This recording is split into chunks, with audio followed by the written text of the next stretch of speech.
everyone, it's Victoria from ShesCandid and Black Bloggers United, and I am here today to chat with Let Us Explain. Hello? Hey guys, it's Nikki with Let Us Explain, and I'm here with none other than ShesCandid, Black Bloggers United representative TORI. Hey.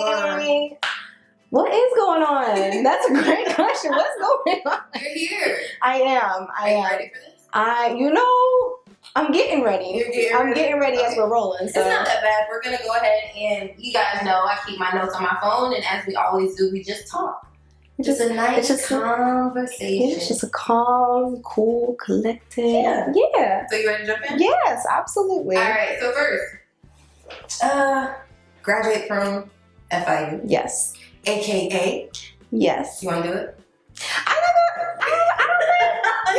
don't think the mic is prepared. I don't think the mic is prepared. 23. 23, yeah. I feel 23, old. vibrant and on your way to more success. So, to jump in with all, what did you study? Okay, so here's like the total plot twist. I wanted to be a lawyer, okay? Oh. So I went to school like, I'm gonna be a lawyer, but my major was math because I was really good at math. Right. Right. That's why I said like there's a... Okay, plot twist. Right. So I'm like, cool, I'm still gonna, like get my degree because you can get a degree in anything and go on. Mm-hmm. So I'm like, cool, I'm gonna get my math degree. It's gonna be lit. Girl, I took Calc 3 my freshman year. I was like, it's not for me. No. So then I switched to criminal justice and I interned at a law firm and hated it. Okay. Yeah, so I was like, okay, that's not for me. So I ended up leaving with event management. Event management. Yes. Okay, so event planning. Yeah, because girl. It's not that bad. No. Okay, so that was the initial vision for yourself. Yes, to be a lawyer. Yes. Okay, but to finish school as an event planner and then go into law. No. I left. I'm confused. Mr. Krabs right now. No, I let go of law school after I interned at a law firm. Okay. I let it go. It wasn't. So what was the initial vision for yourself? Like after school, what did you want to jump into? Oh, I'm still trying to figure it out. You know, I left school and I did not have my ducks in a row. I did not know what was next. I really didn't. I was just like, wow, I spent 4 years in college and I have no idea what I'm going to do with my life. But you're honest. That's, the beauty of it. I think a lot of people are like, yeah, I have everything together. Like, everything is perfect, and that's fine for some people. But for me, I'm completely honest. I don't have it together just yet. Understood. But ShesCandid began as Budget Diva. Yes. And now ShesCandid. Go ahead and tell the people a little bit about what you do. So So first of all, the Budget Diva originated as a fashion blog because, I was that person who'd be shopping at Goodwill, but I make it look real cute. Listen. $2 pants, slay. What? Snatch. Okay? But as I'm sure a lot of people who are in the blog world have seen, a lot of things have become very product based. Like everyone's trying to sell you something. Yeah. And I'm not a salesperson. Like, even though you're not really like literally selling, it just didn't feel organic to me. So I got a lot of feedback from people and realized in looking at my analytics that people like when I talk or when I speak about something or share the real, basically.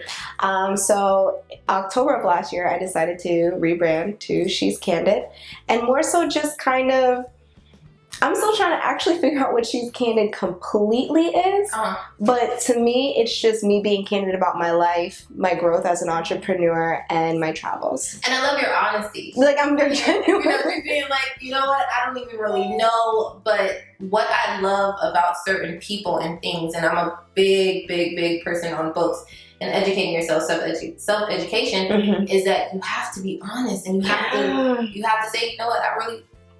Because people come up, they're like, girl, like this, like that. Like, I'll help people with things that I feel comfortable, like, what I've mastered. But like everything, people like, you got it together. I'm like, I really don't. Like, I don't want you to think I'm nobody, but like, I'm still trying to figure it out with you. Yeah. And I think that people kind of like are like, oh my God, you have all your ducks. I'm like, no, let's figure it out together and like get there together. I agree. And that's what keeps people going, especially entrepreneurs, it's a process. It's not necessarily getting to that point of where, I'm successful. It's the process that keeps you going. My sister and I, we just came from the library. I just picked up 4 books on entrepreneurship. Like, it's a constant, it's never ending. Never ending.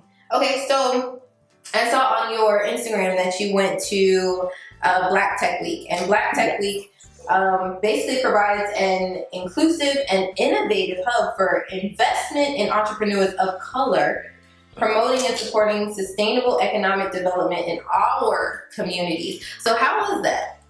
It was amazing, you know, to see so much, because it is for people of color, but to see so much diversity in the room and people who truly are there to elevate themselves, to learn about entrepreneurship. It was just absolutely incredible. And one of the things that, you know, it was humbling.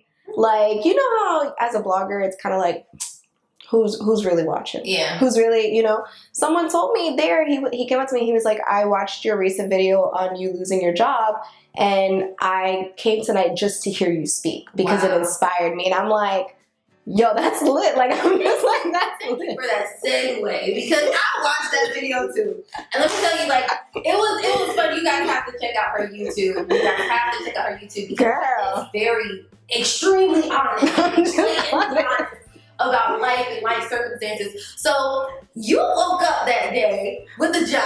I literally woke up that day with a job, like, they did me dirty. Wait. Let me tell you that. She woke up with a job. A couple hours later, she had no job. No job. But the thing about it is, she didn't sulk. She didn't cry. I didn't. She poured herself a mimosa. I poured myself a mimosa, girl.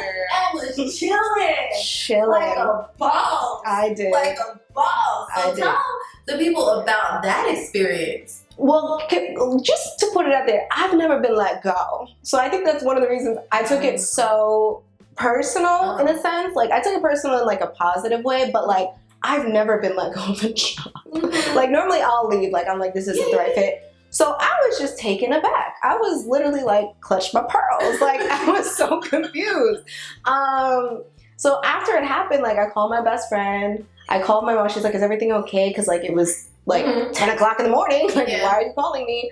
And I went home and I was just like, you know what? And I was like, you know, I actually did this before when I had an incident with someone calling my mom. I don't know if you read that post on someone calling my mom, the lady with no money. Okay, when negative things happen to me, what I've realized is in that moment I'm angry, but I'll go and write. Or like in this case, I went and made a video. So that's what I did. Instead of, you know, being upset, I just kind of was like, you know what? I'm going to take all this and I'm going to do something positive because I'm sure. I went home. I poured a mimosa and I figured out how to channel all the feelings, all the just blah. I was so mad. I channeled it and made a video because I'm sure I'm not the only person who's lost their job. And I did it before when there was an incident when someone called my mom, like the lady with no money. I did the exact same thing and I made a whole blog post on it. But again, channeling my anger into something positive. Like, it wasn't like I'm gonna go bash this lady. Like, it wasn't like I channeled it and made something positive. You know, always to show that like I'm a real person. Screwed up things happen to me all the time, but I don't know. I feel like if I'm sharing it with you, you feel like you're not alone. Relatable. And that's gonna lead me into 2 things. Number 1, I just finished the book, The Subtle Act of Not Giving a I think I've heard of it. Amazing. He takes a different route. Someone was talking to me about that, actually. Amazing. I know the approach of life isn't perfect. You're not going to get your way all the time. You're not going to be this success. You're not going to wake up one morning and be this billionaire. You have to work at it. But he's telling you from an aspect that not everyone's going to reach that point. Yeah. But don't feel as though you're inadequate. Yeah. Don't feel as though you don't already possess within you success and beauty and all these things just because you haven't reached that certain level. And I think you're doing the same thing by showing people, you know what? I'm working towards this. Working. Like, you know, it's a process. Because I think that a lot of times we see now in this day and age, everyone on Instagram is like these models who have like hundreds, and people are like, oh my God, they just sell protein shakes. Like, it's like, I want that. No. Like, to master an art, and I say art because to me that's not different lanes. That's not an influencer to me. To actually master the art of being an influencer, an entrepreneur, a blogger, whatever, it's a process. Like, it is not just wake up and the next day is popping. It's a process. It's a process. But back to Black Tech Week. Yes. What did you speak about? I spoke about monetizing your influence. So, a lot of people came with their questions on, I have this blog, I've been blogging for 8 years, I'm not monetizing. Those were a lot of the questions that we had. And, to that, monetizing is really just figuring out what is the best method of monetization for you. And I think that that's something that people just sidestep. They're like, I'm going to shoot some affiliate links here, I'm going to do this, I'm going to do that. Yes, you should have multiple sources of revenue through whatever your brand is, but you have to figure out which sources are going to actually work and make sense. Because people be throwing up affiliate links and it's an inspirational blog. And I'm like, why am I trying to buy a blender from you if you're inspired? You know what I mean?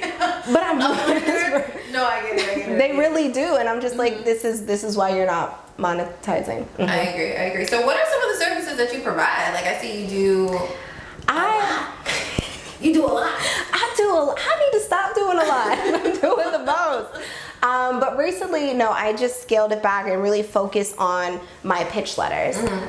So one of the things that I've mastered, because process to mastering, okay? Mastering reaching out to companies and asking for collaboration, sponsorship, what have you, has really been like my strong suit in blogging. So I just really started to focus on crafting pitch letters for people. And I had a major win because one of my clients landed a campaign with Lane Bryant. So, wow. Right. So I'm like, I feel like I want a campaign with Lane Bryant. You know what I mean? Yeah. Because I was the person who crafted that pitch letter that snowballed into her getting something. So, okay, so how do people get in touch with you?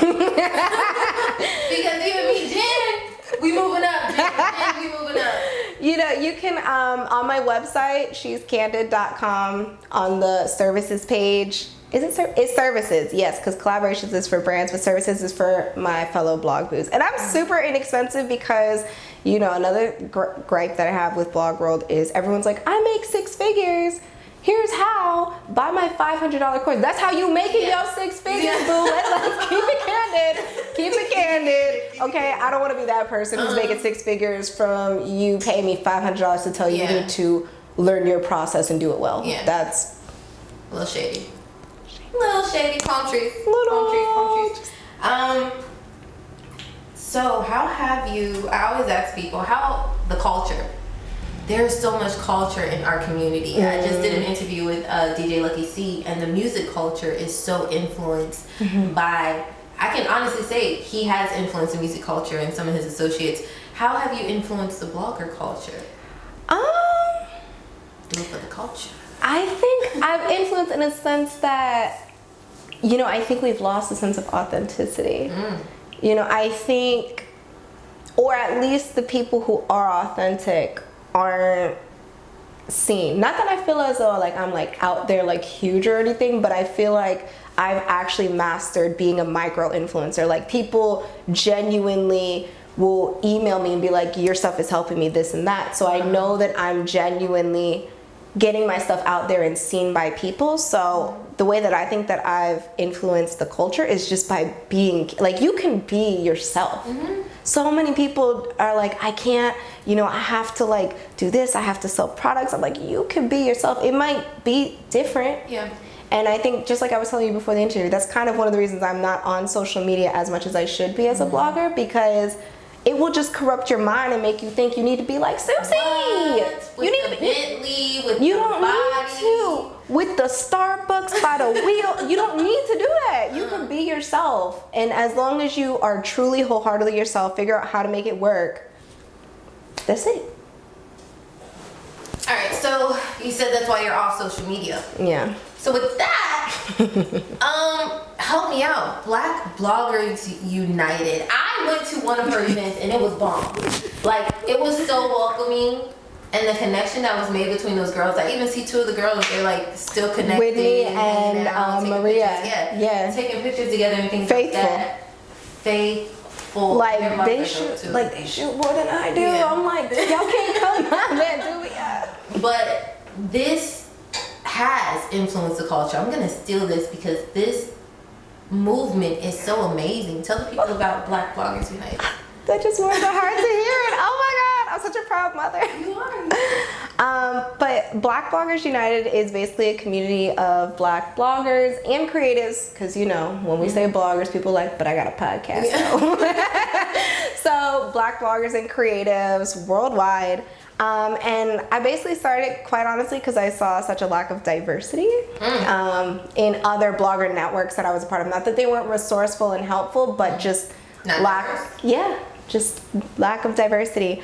And I think that going back to the question on Black Tech Week, one of the things that the Annabelle, who worked at a marketing firm, said that was a lot of times you become more marketable to a firm by having more than one person. As bloggers, we have this idea, oh, I'm just gonna be like solo, like we can't collab, we can't do nothing together, we're not gonna come together. When in reality, you're so much more marketable to a company as a cohesive unit. Like if you look at any of the top beauty influencers, for example, they have a tribe, girl. There's about 5 who always they always go on press trips, hang out. Coachella, I saw half of them going to Coachella. Hello. So, you know, I think that in the Black community specifically, I just saw that A, no one's doing that, and B, there wasn't a space for them to even begin to do that. Kind of like how you said the 2 girls, now they have they're a thing. Yeah. So I was like, there needs to be a space for us to come together and literally just create those bonds that will help us all rise. Because you're not going to rise by yourself. I just want everyone to know you're not. You have to. Teamwork makes the dream Absolutely. work. Especially if you want the coins. The coins. The bag. The bag. The bag, as we say down here. So, my favorite question I ask every influencer, successful person, someone who's attempting to obtain success, Oprah has a statement, and it's, how can I be used to be greater than myself? You know, Oprah is my, mother in my head. One of her strongest statements is, how can I be used for something greater than myself? So what do you feel? That's a deep question. It's deep. Oprah's always. We can cut the camera off. No cutting. You gotta close it out with this. How do you feel as though you will, or what do you see yourself doing that would help others? Doing something greater than yourself? I really think that it's going to come from either my personal blog or Black Bloggers United. Like, I feel it in my soul. I think that's truly what it's going to be. It's just a matter of which one, if not both, and what specifically is going to be. What I see for my blog is to show people that you can be a person.